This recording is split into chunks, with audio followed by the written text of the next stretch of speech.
My only analysis of this is that Eric Trump has to be some kind of deeply narcissistic liar in order to even say something like that. Alright, this is the funniest clip I've seen in a while. Eric Trump is apparently still on his book tour for his book called Under Siege, because I guess when your dad is actual demon spawn, you have to pay some menial consequences in the United States of America, which are easily cash flowed by Eric Trump's crypto scams. But that aside, I have not read his book. See if you can parse what in this clip is so amusing, and why this is the biggest Eric Trump blunder I've ever seen. And that's saying a lot because Eric Trump is famously stupid. Here's the clip. I got a call. The FBI is at the front gates of Mar-a-Lago. They have a search warrant, sir. And I go, why would they have a search warrant? What are they trying to search at Mar-a-Lago? I don't know, but they're demanding that you instantly turn off every security camera. Obviously, Mar-a-Lago is a commercial property, right? They're demanding you turn off your security cameras right now. And then, sure enough, we find out that Jack Smith is planting manila folders on the office of my father, taking these, glamorous photo shoots where he has them all fanned out like a turkey.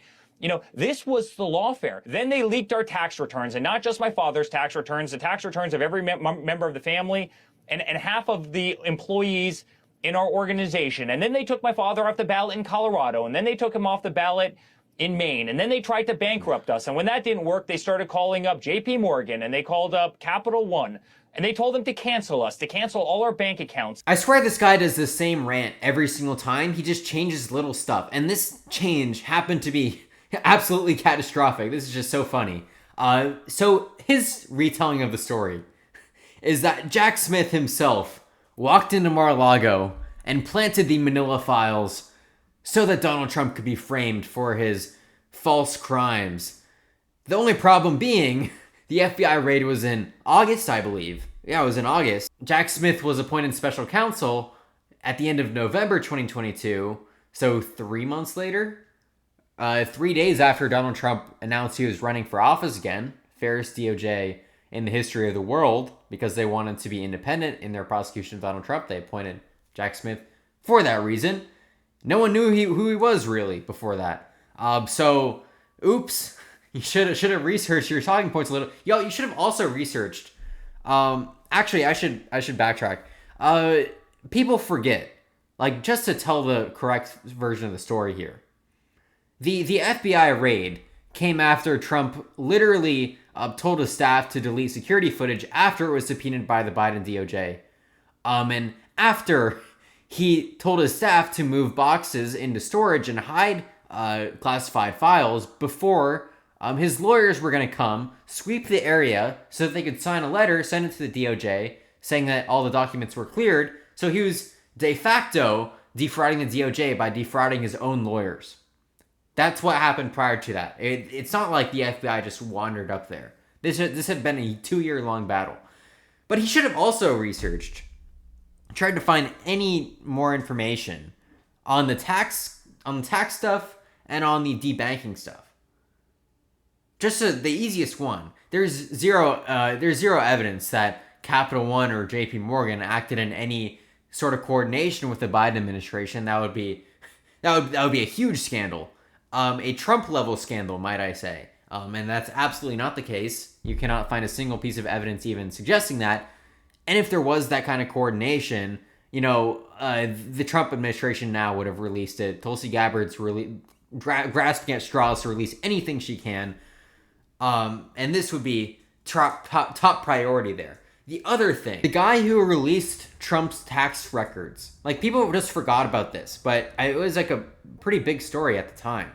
In 2024, a Biden judge sentenced him, I think he was an IRS contractor, I forgot his name, sentenced him to the maximum sentence. It was he obviously deserved it. He leaked a tax return. That's a massive violation of federal law, but Biden judge put him in jail for 5 years for that.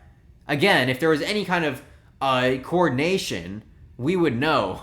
Tulsi Gabbard would have released that a long time ago. If there was any kind of FBI plot, FBI communications to plant these documents, why? We would have had whistleblowers, we would have had internal documents, internal messaging released yesterday. This is not even something that they would pause on. Back to the main point here. My only analysis of this is that Eric Trump has to be some kind of deeply narcissistic liar in order to even say something like that. Talk about the FBI planning documents and evidence for Donald Trump to be convicted off of. It was his own dad who, by the testimonies, the many testimonies of staff at Mar-a-Lago, ordered the DOJ to be defrauded by Trump's lawyers. We know this for a fact. And if that wasn't the case, then Aileen Cannon, the judge who was supposed to rule on this, would have actually ruled on the merits of the case and wouldn't have tossed it out on some obscure legal theory that never got adjudicated because Trump won the election, that the entire office of special counsel, of independent counsel, is illegal. That's what Aileen Cannon ruled, instead of ruling on the merits of this case, which I guess, according to Eric Trump here, were just open and shut, super easy, nothing else required. It was the deep state all along, even though we are in control of the FBI now, and I can't give you any evidence of that. So I'm just gonna go on Fox News, where I will be essentially given a green flag to say whatever the heck crosses my mind. I guess I have time to talk about something else here, so I'll touch on John Bolton. I was going to make a video on John Bolton because I'm like, oh, it's another like BS prosecution. You know, Letitia James, they're not going to be able to cook that up. James Comey, he's completely innocent. I've went over that. The whole thing is contradictory and very ironic if you look at the details of the indictment. But John Bolton might actually be guilty. Which, I mean, good for the Trump administration, but if they get a conviction here. But something to think about, if you're trying to make the argument that the Biden DOJ was super weaponized against Republicans, John Bolton was a Republican, a major Trump figure in the first term. Biden dropped all the litigation against John Bolton because all the controversy came from his memoir. And his main argument there, or his lawyer's main argument, is that he was given the green flag by the FBI essentially, or the IC, that his memoir was good to release. Then he released it, and there were apparent issues, and it came from mixed messaging. So, apart from that, he apparently was like blackmailed for intelligence documents. There's other stuff to this too. I mean, I don't have anything invested in John Bolton being innocent. There's some stuff he said that I liked. I do have something invested in James Comey being innocent because I think James Comey is an honest individual, and I would be disappointed if he actually did something wrong. Letitia James, the same for her. John Bolton, just like fact file about John Bolton. In the first impeachment, he called it one of the big pieces of evidence that we have. Someone inside the administration that the first impeachment was legitimate. We have multiple big pieces of evidence, but John Bolton himself called that a drug deal, and he was within the administration there. John Bolton also had major dissent to Trump's Syria withdrawal, so he took. I mean, you could say he's like a decent conservative there. He probably has a bunch of bad opinions, though. Obviously, he's a conservative, but not all conservatives are psychotic like Eric Trump is here. And, you know, if they find something, then that's great. But you should not, I mean, it goes without saying. The idea that they had to fire the Virginia like district prosecutors, put in this woman, Lindsay Halligan, who had never prosecuted a case in her life, in order to prosecute Letitia James and James Comey. It's absolutely unprecedented. And I'm making a video on No Kings right now. I'll actually like record it after this. The idea that people are marching because of ICE is kind of silly to me. Like I love the dissent against ICE. I despise for the most part what he's done with ICE. Interior enforcement in general is not my thing. I like exterior enforcement better for immigration. But if you're looking for like No Kings evidence, I would go to stuff that's illegal and obviously immoral. Interior enforcement is totally legal, except when there's Fourth Amendment issues. And I don't have any grounds to say that it's immoral. For me, it's immoral, but I don't believe in objective morality. I don't know why I'm bringing the conversation here, but in general, if you want evidence for authoritarianism and consolidation of the executive branch, look at how he's managed the DOJ. That's a very good starting point.